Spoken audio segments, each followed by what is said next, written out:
Let's have a look at the results for round 9 for the State League, and we'll just chat a bit about some of these games. Big strong win by Sassy, 5-1 against Port Pirie. As we spoke, Monterosso scoring a brace there. Chris Pepe, he's been scoring regularly.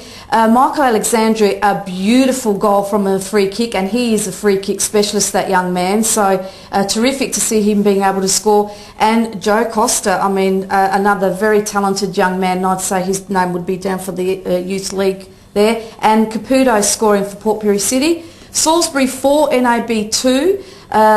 Pearce with 3 and S. Brooks with a goal there, and Bonnet and Scalzi scoring for NAB. NAB not doing so well. They've fallen in a bit of a slump just of late. Northern Demons and Playford City drawing 1-1 there. Michael Edwards again, as he does just about every week, scoring a goal, and Jackson scoring for Playford.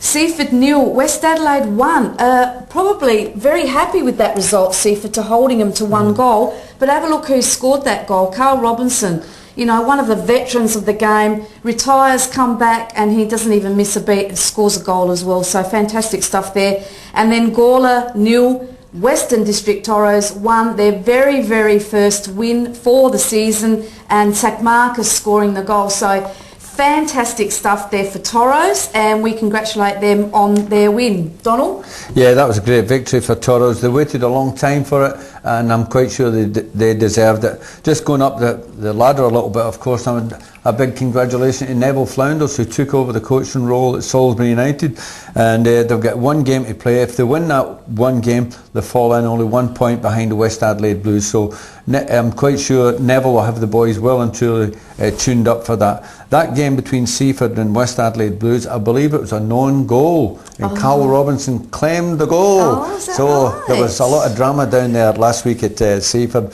But as a club, it has improved as well, of course, you know. And Benny Dale, as you know very well, he's a very great up-and-coming young coach, and I predict big things. Of course, you need quality players to win games, and if he gets good quality players, he's got the ability to get them points. Yeah, good that they held him to 1 goal, own goal or not, but you know, that was great that it wasn't a blowout for that side. And as you said, Neville Flounders doing very well. Mind you, that catch-up game is against Western District Toros, and who knows what could happen. They could spoil the party for them. Well, I'm quite sure that Toros would love to do that, of course.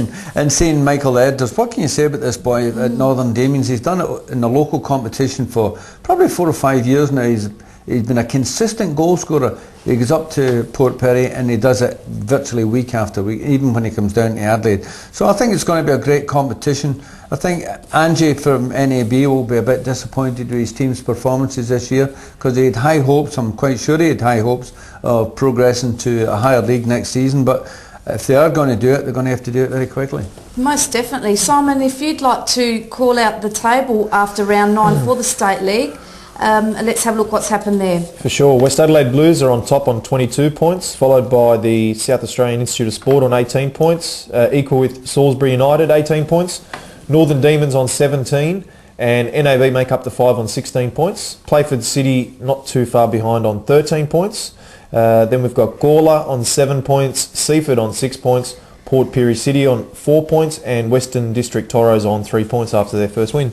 And as we said, West Adelaide and Sassy just sitting brilliantly there, but of course Salisbury could overtake them with that win that they've got that catch-up game, Donald. But they still have to win that game, of course, definitely. And I think that'll be well and truly explained to the players. But Sassy, what can you say about a team of youngsters there? They've done absolutely fantastic, and their coaches have to be commended for the amount of what they've put into it and how they've got the boys up there. They're scoring goals. The second top goal scorers in that particular league with 27 goals, only 13 against them. So full credit to them. I think, I don't know, do they go up if they get promotion? Or I'm actually not quite sure what happens there. I don't think they do go up. Yeah, but that's something we might have to look into in the future. Someone asked me that on the weekend as well. Yeah, Simon? Yeah, you'd think, you know, and it's no disrespect to the league or to Sassy, but you've got the creme de la creme of the young boys playing for Sassy. So, you know, I'm sure the coaching staff would say too, it is about development. They are playing against men, although they are only, most of them in their teens.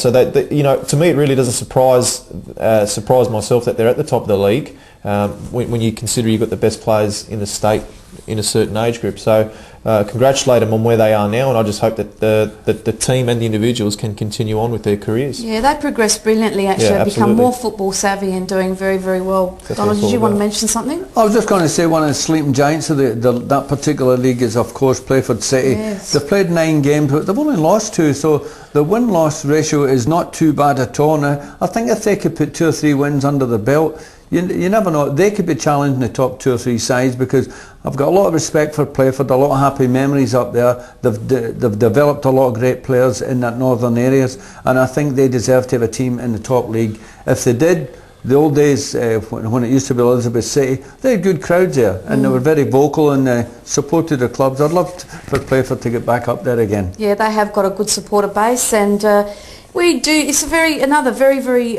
interesting league, and some exciting matches coming out of that league. Let's have a look at the matches that we've got for round 10 for the State League.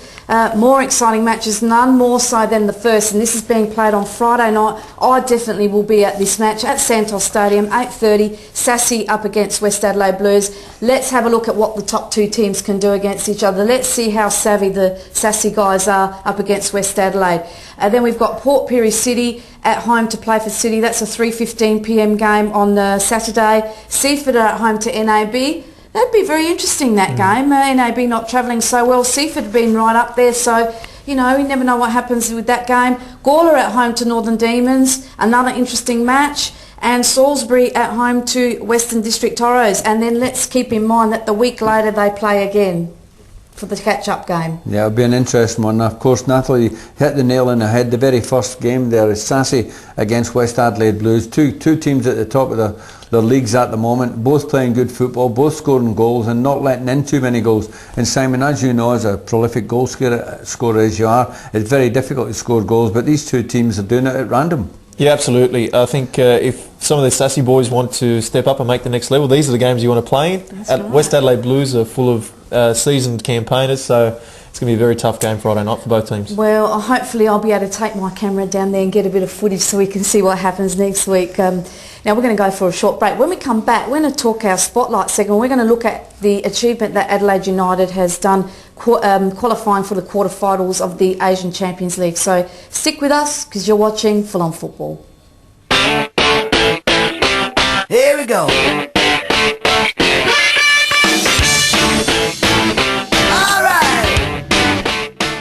Bianco Building Supplies have been providing quality goods and specialised services to the building industry since 1977. Hey, dummy, what do they sell here? Well, if you have a business or are starting one, Shop Fittings Warehouse is the place to see. 323 Churchill Road, Kilburn. Look for us dummies.